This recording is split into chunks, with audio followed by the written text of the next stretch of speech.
Jadi belum jelas apakah beliau keluar atau tidak keluar. Bagi kami tidak ada masalah.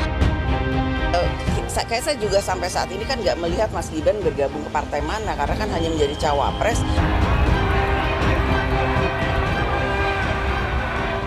Meski sudah mendaftar sebagai bacawa pres ke KPU sebagai bakal cawapres Prabowo Subianto, status Gibran Raka Buming Raka sebagai kader PDIP masih jadi tanda tanya.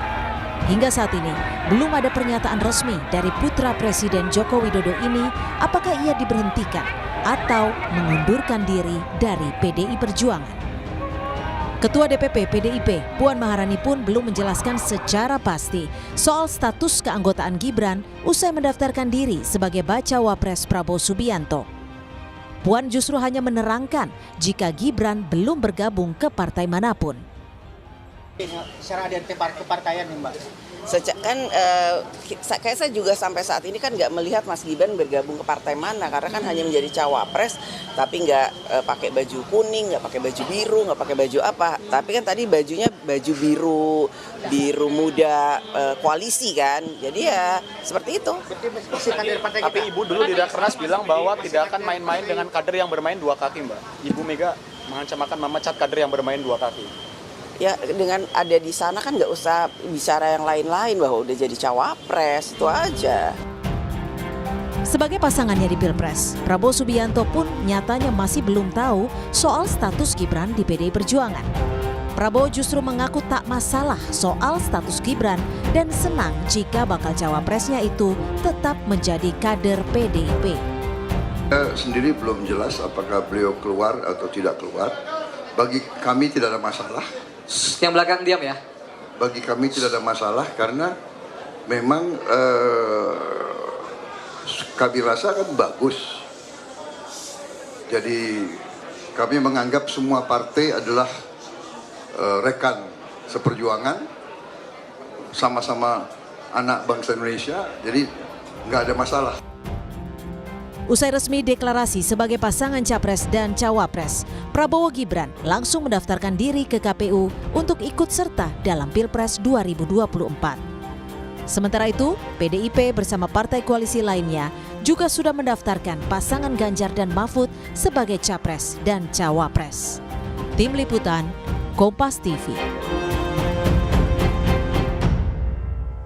Ketua DPP PDI Perjuangan Puan Maharani menyatakan kalau Gibran belum bergabung ke partai manapun. Sementara itu, baca presnya Prabowo Subianto menyatakan masih belum tahu status dari Gibran di PDIP dan menyatakan bahwa tidak masalah soal status Gibran di PDIP. Sebenarnya apa strategi politik dari Gibran Raka Buming Raka di Pilpres ini? Kita bahas bersama dengan Guru Besar Psikologi Politik Universitas Indonesia, Prof. Hamdi Muluk yang telah bergabung bersama kami di Kompas Malam. Salam sehat, Prof.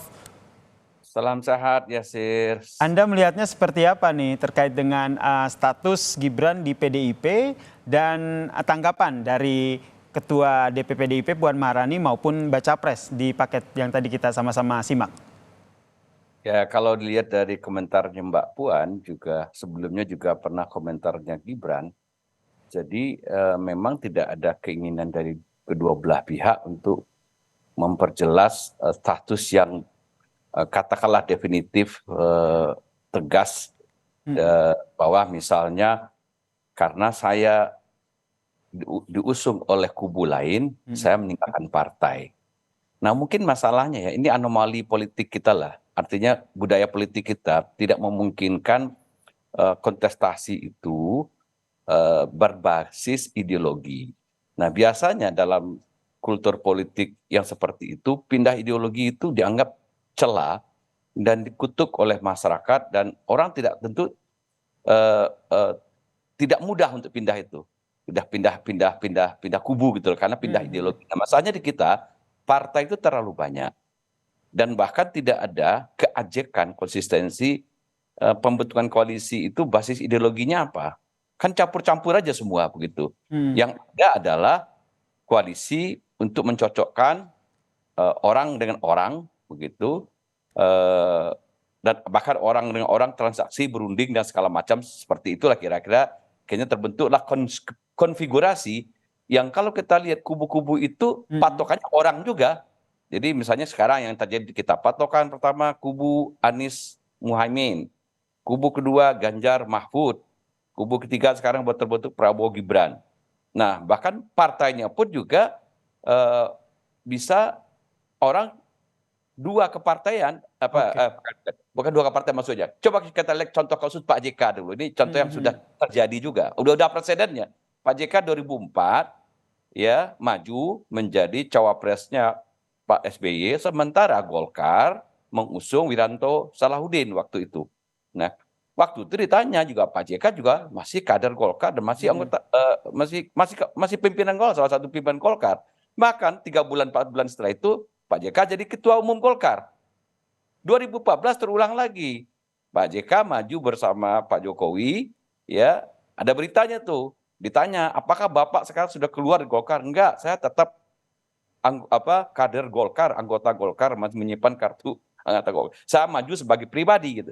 Jadi sudah ada presiden ini. Nah, jadi sekarang dan masyarakat tidak dalam tanda kutip tidak menghukum lah bahwa ada orang tidak jelas ideologinya ya dalam sebuah kontestasi begitu dia berasal dari partai A itu dengan pasangan yang baru dia masuk juga sebenarnya ya tidak bisa kelihatan ideologinya yang diametral gitu loh. Oke. Misalnya di ke kanan. Kalau sekarang kan tiga-tiganya sama aja sebenarnya. Berarti seperti tadi Anda sampaikan, berarti dengan kata lain dari PDIP sendiri memang ada keinginan walaupun sedikit begitu ya, tidak akan melepas Gibran begitu. Iya mungkin, itu kita tidak tahu ya, kita tidak tahu juga, bahwa mungkin kalaupun toh Gibran menang kader kami juga gitu. Mungkin juga itu pemikiran yang sama oleh Golkar dulu. Ya tidak apa-apa. Kalau menang nanti kader kami juga. Wiranto Salahuddin kan kalah. Salah satu kader terbaik kami, JK menjadi wapres di era SBY. Jadi kan kami untung juga, kira-kira begitu. Apakah ini tidak disebut bermain politik dua kaki begitu, Prof? Atau iya, politik dua kaki ini ada hal yang wajar di tengah seperti tadi Anda katakan. Kalau kita lihat presidennya dulu zaman Golkar dengan Pak JK, ternyata presidennya sudah 2 kali, 2004, 2014. Dan relatif masyarakat pun tidak pernah katakanlah mengutuk atau memberikan hukuman gitu dengan tidak memilih. Loh buktinya Pak JK terpilih dulu. Nah, jadi satu lagi. Jadi ini refleksi terhadap sistem politik kita. Dalam politik itu ada yang disebut dengan gejala presidensialisasi partai politik. Jadi ideologi, konstituensi, basis-basis platform partai itu tidak terlalu penting. Yang lebih penting orang. Sosoknya ya? Sosok yang lebih penting. Nah jadi tadi Pak, seperti kita dengar tadi, Gibran ditempatkan sebagai sosok yang cukup menarik untuk dijadikan cawapresnya Pak Prabowo. Kan gitu doang komentar Mbak Puan tadi. Ya dia kan sudah menjadi cawapres di sana, selamat. Kami ucapkan selamat. Gitu kan, itu saja dan dia sudah pamit. Nah jadi waktu ditanya apakah nanti Gibran harus misalnya mengundurkan diri, jawabannya diplomatis kan. Sepanjang tidak ada surat pengunduran diri. Udah, dan kami akan fokus mengawal kemenangan pasangan Ganjar Mahfud. Itu aja. Berarti menurut Prof tidak ada pernyataan yang keras misalnya. Betul, tidak ada pernyataan tegas begitu bahwa Gibran dari partai PDIP serahkan kartu anggotamu. Ada itu Prof pernyataannya dari Ketua DPC PDIP FX Hadi Rudiatmo. Ya, tapi kan ya dengan segala bukan merendahkan Pak FX gitu kan, itu tidak datang dari DPP-nya begitu ya. Dari DPD-nya atau paling tidak dari sekjen misalnya. Itu dari yang lebih tinggi gitu. Ini Prof sendiri melihatnya memang ini sengaja begitu dibiarkan oleh PDIP terkait dengan status dari Gibran ini sehingga nanti ke depannya itu ada plan B jika memang Ganjar Mahfud ini kalah dalam kontestasi Pilpres. Bisa saja tafsir ke situ, tapi saya melihat bahwa ini dengan sebenarnya saya melihat kita melihat dari teori politik yang benar ini kan anomali sebenarnya. Tapi anomali, itu sudah mulai dari Pak JK juga ternyata.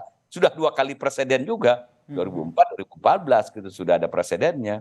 Oke. Anomali politik yang terjadi ini nanti efeknya itu atau dampaknya nanti akan seperti apa di kontestasi Pilpres ini menurut Prof? Nggak ke jangka panjang, sebenarnya kita nggak boleh membiarkan partai itu terlalu banyak. Tidak jelas sosok ideologinya. Kontestasi yang sehat itu adalah berbasis kontestasi ideologi. Katakanlah hanya 3 varian ideologi yang jelas gitu. Misalnya kiri gitu ya. Kalau konteks kita mungkin ada yang agak Islam, kanan gitu, ada yang agak sosialis ke kiri atau di tengah gitu. Cukup 3 partai sehingga terbentuk basis konstituensi yang jelas. Dengan begitu kaderisasi dijalankan, dengan begitu nilai-nilai dibangun, perjuangan, dan orang merasa cocok. Dan kalau ada orang, katakanlah ada fenomena kutu loncat seperti itu, ya itu akan dihukum oleh konstituennya. Nah, ini yang tidak ada.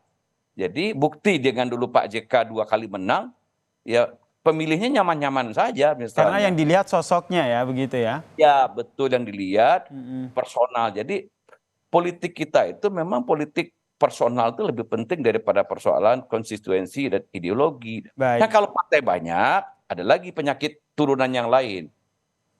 Bahwa karena tidak ada yang dominan, dengan dalih kerjasama, Baik. sebenarnya dagang sapi semua. Baik. Ya kita nantikan ya Prof, seperti apa nih nanti langkah politik dari Gibran. Apakah tetap abu-abu begitu, tidak menyatakan statement mundur atau tetap di PDIP atau seperti apa terkait dengan Pilpres mendatang. Terima kasih Guru Besar Psikologi Politik UI, Prof Hamdi Muluk telah bergabung bersama kami di Kompas Malam. Salam sehat Prof. Salam sehat.